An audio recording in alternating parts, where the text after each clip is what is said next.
Hi everyone, this is practice formative question number 2 in permutation.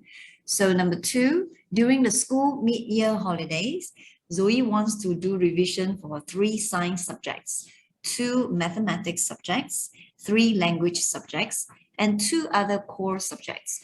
Find the number of ways the revision can be done if she revises 1 subject only. So how many subjects are there?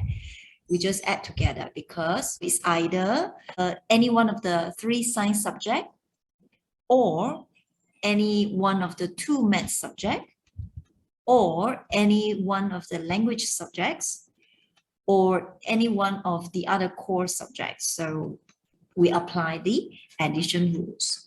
Therefore, the number of selection made will be 10. Next, part B.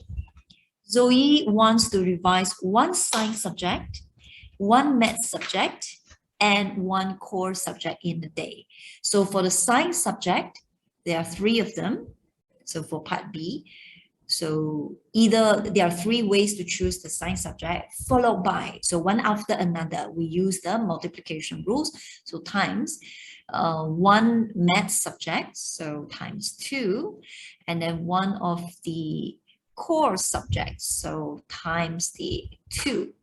So 3 times 2 times 2, 12. So there are 12 ways that she can make her selection. So that's it for question number 2.